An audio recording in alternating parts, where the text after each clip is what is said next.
우리에게 주신 하나님 말씀 구약성경 창세기 10장입니다. 오늘 하루도 예수님을 더 사랑하시는 복된 날 되시기를 축복합니다. 오늘 족보죠. 족보가 설교하기 가장 힘든 것 같아요. 근데 처음부터 끝까지 계속 족보예요. 그래도 하나님께서 주시는 그 뜻과 계획이 있는 줄로 믿습니다. 대홍수 심판 이후 인류의 새 역사가 시작됩니다. 1절이에요. 1절. 노아의 아들 셈과 함과 야벳의 족보는 이러하니라. 홍수 후에 그들이 아들들을 낳았으니. 홍수 후에 그들이 아들들을 낳았다. 물론 이전에 셈과 함과 야벳이 있었죠. 그들의 며느리들도 있었어요. 8명이 함께 노아의 방주, 그 방주를 타고 구원을 얻게 됩니다. 그 후에 이제 땅에 다시 하나님께서 정착하게 하시고 이제 자녀들을 낳게 됩니다. 이제 아들들 중심으로 기록이 되어 있어요. 그 시대는 워낙 오래전 시대라 죄송합니다만 여성들의 이름을 거의 기록하지 않았습니다. 문화적인 거예요. 하나님이 일부러 그런 건 아니에요. 자, 하나님께서 어제 명령 같은 축복을 주셨죠. 9장 1절에 이런 말씀이 있어요. 하나님께서 노아와 그 아들들에게 복을 주시어 생육하고 번성하여 땅에 충만하라. 이렇게 말씀하십니다. 노아와 아들들에게 복을 주시어 생육하고 번성하고 땅에 충만하게 됩니다. 그러니까 명령이자 축복이에요. 하나님께서 복을 주셔야만 생육하고 번성하고 땅에서 잘 살게 되는 거죠. 하나님이 복을 주셔야 합니다. 이 땅에 그들이 자녀들을 낳고 이 땅에서 농사를 짓고 목축을 하고 하는 모든 과정 속에서 하나님께서 복을 주셔야만 그들의 삶이 복된 삶으로 나아갈 수 있었던 거죠.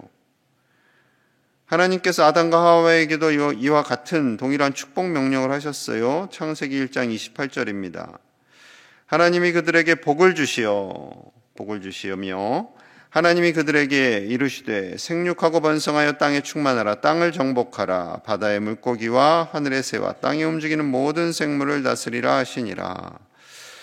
아담과 하와에게 주신 복과 이 노아와 그의 아들들에게 주신 복의 선포가 거의 동일합니다. 하나님께서 복을 주시며 너희는 이 땅에서 생육하고 번성하고 땅에 충만하라. 땅을 정복하라 라는 거죠. 그래서 아담과 하와로 인해서 또한 자손들이 번성하게 되었습니다. 이 명령을 지금 우리에게도 똑같이 하시는 거예요. 명령이자 축복을. 하나님께서 복을 주시는 것이 먼저입니다.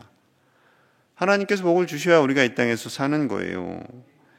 이 땅에서뿐만 아니죠. 영원히 잘 살 수 있는 방법은 내 능력, 내 지식, 내가 가진 부귀영화가 아니라 하나님께서 복을 주셔야 하는 겁니다. 그래서 시편 67편 7절의 말씀이 이래요. 하나님이 우리에게 복을 주시리니 땅의 모든 끝이 하나님을 경외하리로다. 하나님께서 우리에게 복을 주시는데 그 복을 누리며 사는 것, 그것이 가장 큰 행복임을 말씀하시며 온 인류가 모든 땅 끝에 있는 백성들이 복을 주시는 하나님을 경외하라 라고 선포하고 있는 거죠. 여러분, 우리는 하나님이 복을 주시지 않으시면 살아갈 힘이 없습니다. 하나님을 경외하지 않아도 잘 먹고 잘 사는 사람들이 있는데요. 그거 하나님이 인정하지 않아요. 아무 의미 없다라고 하세요. 자기 욕심과 자기 만족을 위해서 살아가는 것, 하나님을 경외하지 않고 자기를 믿고 자기를 신뢰하고 살아가는 사람들의 모습에 대해서 하나님은 그것이 결코 옳다라고 하지 않으십니다. 하나님을 경외하며 살아갔던 많은 믿음의 선배들이 성경에 기록되어 있지요. 아브라함, 노아, 요셉, 모세, 여호수아, 다윗, 예수님의 제자들, 하나님을 온전히 경외함으로 말미암아 이 땅에서와 그리고 영원한 복을 받습니다. 여러분, 우리의 눈이 이 땅의 것에 너무 제한되면은 안 돼요. 이 땅의 것에 제한되면 그냥 하나님 안 믿어도 돈 많이 잘 벌고 좋은 집에 살고 좋은 차 굴리고 하는 사람들, 자꾸 그런 사람들이 부러워지게 되죠. 여러분, 그것이 목적이 아닙니다. 우리의 목적은 영원한 하나님의 나라이고, 물론 이 땅에서 우리가 잘 살아야죠. 그 잘 산다라는 것은 물질이 많아서 잘 사는 게 결코 아닙니다. 하나님을 경외하며 사는 것이 잘 사는 거죠. 그리고 영원히 하나님 나라에서 사는 것이 잘 사는 겁니다. 우리의 잘 사는 기준을 하나님께 두시는 저와 여러분들 되시기를 간절히 축복합니다. 자, 이제 구체적인 족보를 좀 보겠습니다. 자, 모든 나라와 민족은 이제 노아의 세 아들부터 시작이 돼요. 그러니 그때는 8명이 있었잖아요. 노아와 아내, 세 아들들과 그의 며느리들. 그래서 한의학 중에 또 8체질을 주장하는 파가 있더라고요. 한의학은 파가 많아요. 근데 아마 그것을 시작하는 분은 크리스찬인 것 같아요. 그래서 이 기준을 두더라고요. 노아 시대 때 노아와 그의 자녀들과 며느리가 8명이었고 그 8명에서 흩어졌기 때문에 우리 사람의 체질은 8체질로 보는 것이 적절하다. 뭐 이런 얘기를 하시더라고요. 나름의 일리는 있는 것 같습니다. 자, 이제 거기서부터 이제 다시 자손들이 펼쳐나가는 거예요. 자, 야벳의 후손은 이대까지, 함의 후손은 세대까지, 셈의 후손은 5대까지 기록되어 있어요. 원래는 셈, 함, 야벳인데 10장에서는 야벳, 함, 셈 이렇게 순서가 역전이 되어 있어요. 자, 야벳부터 등장을 합니다. 2절부터 5절이에요. 좀 길지만 오늘 족보지만 읽어보겠습니다. 야벳 2절부터 5절까지. 야벳의 아들은 고멜과 마곡과 마대와 야완과 두발과 메섹과 디라스요. 고멜의 아들은 아스크나스와 리밧과 도갈마요. 야완의 아들은 엘리사와 달시스와 기띔과 도다님이라. 이들로부터 여러 나라 백성으로 나뉘어서 각기 언어와 종족과 나라대로 바닷가의 땅에 머물렀더라. 야벳의 후손들의 족보입니다. 야벳은 7명의 아들들을 낳았어요. 그런데 자세하게 서술하고 있는 아들은 고멜과 야완, 이 두 아들들의 자손만을 기록하고 있습니다. 영향력이 컸던 아들들을 기록하고 있는 거죠. 그들은 바닷가, 즉 지중해 주변에서 살았어요. 지중해 주변은 유럽을 의미하죠. 유럽과 소아시아, 오늘의 터키 지역에 정착하였을 것으로 봅니다. 그들은 하나님께서 복을 주셨고요. 유럽을 지배하는 그런 강력한 민족이 됩니다. 6절부터 20절까지는 길게 함의 자녀들에 대해서 언급하고 있어요. 이게 길게 기록되어 있다라는 것은 하나님께서 복을 주셨다라는 거예요. 복을 주시긴 했어요. 분명히 어제 이제 아버지의 연약함을 들춰냄으로 인해서 아버지로부터 저주를 받기는 했지만 하나님께서 복을 주신 것은 분명합니다. 자, 6절에서 9절 말씀이에요. 6절.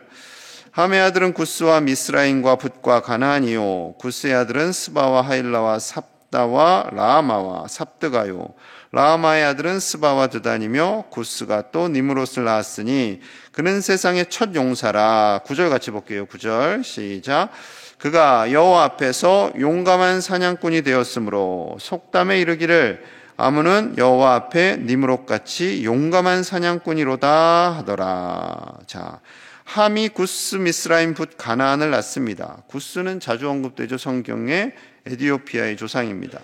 미스라임은 애굽의 조상, 붓은 리비아의 조상, 가나안은 우리가 잘 아는 이스라엘 백성들이 가나안 땅을 차지하기 위해서 쫓아낸 그 가나안 백성들을 의미합니다. 특별히 구스에 대해서 길게 언급하고 있어요. 구스의 자손 중 니므롯이 있었다. 근데 세상의 첫 용사였고 하나님 앞에서 용감한 사냥꾼이었다라고 기록하고 있습니다. 자, 하나님 앞에서라는 것은 하나님 보시기에 선했다라는 거죠. 하나님 앞에 늘 코람데오의 마음을 가지고 사는 용감한 사냥꾼이었는데 안타깝게도요, 이 이름의 뜻이 반역입니다. 반역. 그래서 창세기 11장에서 바벨탑을 건설하고 하나님을 대적한 사건이 등장을 하는데 이 니므롯의 후손들이 돼요. 하나님을 처음에는 열심히 경외하고 그리고 용감한 사냥꾼이 되어서 속담까지 생겼어요. 그래서 용감한 사냥꾼 같은 사람을 보면 여호와 앞에 니므롯 같은 사람이구나 라고 속담까지 했지만 그의 후손들은 하나님을 대적하는 사람들이 되는 거죠. 자, 또 니므롯의 후손들에 대해서 길게 말씀하세요. 10절에서 12절입니다. 10절 보세요. 그의 나라는 시날 땅과 바벨과 에렉과 악갓과 갈레에서 시작되었으며 그가 그 땅에서 아수르로 나아가 니느웨와 르호보딜과 갈라와 및 니느웨와 갈라 사이에 레산을 건설하였으니 이는 큰 성읍이라. 바벨, 아수르, 니느웨가 등장을 합니다. 훗날 이스라엘을 가장 괴롭혔던 나라지요. 북이스라엘을 멸망시킨 나라이고 아수르, 니느웨, 큰 성읍을 건설했다고 합니다. 큰 성읍을 건설했다라는 것은 잘 살았다라는 거예요. 경제력이 강했다라는 거예요. 복을 받았다라는 거예요. 그런데 그것을 가지고 어떻게 했어요? 하나님의 백성들을 대적하는, 그렇게 살아가는 인생으로 전락하게 됩니다. 자, 또 가나안 족속을 이루었다라고 기록되어 있어요. 15절부터 19절 사이에 길게 언급됐는데 19절만 보겠습니다. 19절. 가나안의 경계는 시돈에서부터 그라를 지나 가사까지와 소돔과 고모라와 아드마와 스보임을 지나 라사까지였더라. 자, 가나안 지파가 거주하는 땅을 소개하고 있어요. 하나님께서 길게 복을 주신 거예요. 용사도 세워주셨지요. 큰 성읍도 건설했지요. 그리고 가나안 땅, 복받은 땅이었잖아요. 젖과 꿀이 흐르는 땅이었잖아요. 그런데 이곳에서 그들이 음란하게 우상을 섬기고 하나님을 등지게 됩니다. 자녀들을 산채로 우상에 갖다 바쳐요. 그러다 보니 하나님께서 이들을 가만히 둘 수가 없어서 출애굽하는 이스라엘 백성들에게 이 가나안 땅 백성들을 진멸하라, 다 멸하라 라고 말씀하십니다.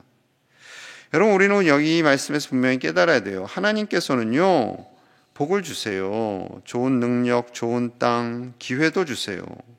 그런데 그 기회를 잘 사용해야 됩니다. 잘 사용해야 돼요. 하나님을 온전히 경외하지 않고도 큰 성읍도 이루고 젖과 꿀이 흐르는 땅에서도 살고 그럴 수 있어요. 그런데 하나님께서 그들을 다 멸해라 라고 말씀하시는 것은 그들이 하나님 주신 복을 제대로 선하게 사용하지 않았기 때문이지요. 여러분, 현대 자본주의를 살면서요, 다들 많은 것을 가지려고 하지요. 많은 것을 가지려고 하면 욕심이 생겨요. 우리 지난주일에 말씀드렸죠. 욕심이 생기면 어떻게 된다고요? 죄를 낳고 죄가 장성하면 어떻게 한다고요? 사망이 됩니다. 여러분, 자꾸 탐심이 생기고 욕심이 생길 때 절제하셔야 돼요. 자족하셔야 돼요. 감사하고 만족하고 여기까지 이르게 하신 하나님께 감사하고, 그리고 하나님께서 또 열심히 했는데 또 더한 재물을 주세요. 그럼 어떻게 하라는 거예요? 나누라는 거예요. 하늘의 보화를 쌓으라는 거예요. 여러분, 우리가 하나님께서 주신 것으로 하늘의 보화를 쌓으며 사는 저와 여러분들 되시기를 간절히 축복합니다. 자, 21절에서 22절입니다. 21절에서 22절. 셈은 셈의 족보입니다. 셈은 에벨 온 자손의 조상이요 야벳의 형이라. 그에게도 자녀가 출생하였으니 셈의 아들은 엘람과 아스루와 아르바삭과 룻과 아람이요. 셈이 야벳의 형이라고 분명히 21절에 고백하고 있어요. 셈을 에벨 온 자손의 조상임을 말씀하면서 이 에벨이라는 뜻은 건너온 자라는 것입니다. 건너온 자. 건너왔다라는 것은 메소포타미아 지역에서 가나안 땅으로 건너온 사람이 누구예요? 아브라함이죠. 아브라함을 예표하는 뜻이에요. 그래서 이 아브라함, 이스라엘은 셈의 후손이 됩니다. 자, 30절에서 32절이에요. 그들이 거주하는 곳은 메사에서부터 스발로 가는 길의 동쪽 산이었더라. 이들은 셈의 자손이니 그 족속과 언어와 지방과 나라대로였더라. 이들은 그 백성들의 족보에 따르면 노아 자손의 족속들이요 홍수 후에 이들에게서 그 땅의 백성들이 나뉘었더라. 이렇게 말씀합니다. 셈의 자손들은 메사에서부터 스발 사이에 거주하였다. 아라비아 반도를 의미합니다. 지금의 아라비아 반도. 이 셈의 자손들 역시 나라와 족속을 이루며 번성하였다라고 말씀하세요. 하나님께서 이 셈의 자손을 복되게 하셔서 생육하고 번성하게 하십니다. 하나님께서 복을 주셔야만 이 민족이 번성하고 흥왕하게 되는 거죠. 이들의 삶 속에 때로는 대적들도 있어요. 이스라엘이 전쟁도 치릅니다. 하지만 하나님의 나라는 어떻게 돼요? 끊어졌나요? 아니요. 계속 진행됩니다. 지금까지. 육적인 이스라엘도 지금까지 존재하고 영적인 이스라엘인 우리 하나님의 백성들 역시 그대로 계속해서 진행되고 있는 거죠. 바이러스의 공격이 있든 경제의 어려움이 있든 육체의 어려움이 있든 사단의 많은 공격이 있든지 어떠하든지 하나님의 나라는 반드시 계속해서 진행되고요. 오늘 말씀 이 족보가 나온 것처럼 하나님께서 복을 주시는 그 자손들은 대를 이어서 확장하고 형통한 삶을 살게 되는 줄로 믿습니다. 우리의 자손들이 하나님을 의지함으로 말미암아 이 땅에서와 그리고 하나님의 나라에서도 영원히 복을 받는 우리 자손들 다 될 수 있기를 간절히 축복합니다. 그 사역을 위해서 우리 교회가 쓰임받고 이 지역을 복되게 하는 복된 제1교회 되기를 주님의 이름으로 간절히 축복합니다. 우리 함께 마음을 모아서 기도합니다. 하나님께서 우리에게 복을 주셔서 우리 교회를 통해 우리 자손들이 하나님의 복을 받고 확장하고 번성하고 형통하는 삶을 살기를 같이 기도하겠습니다. 아무리 어려움이 있지만 그 어려움도 다 이겨나갈 수 있도록 인도하여 주시옵소서.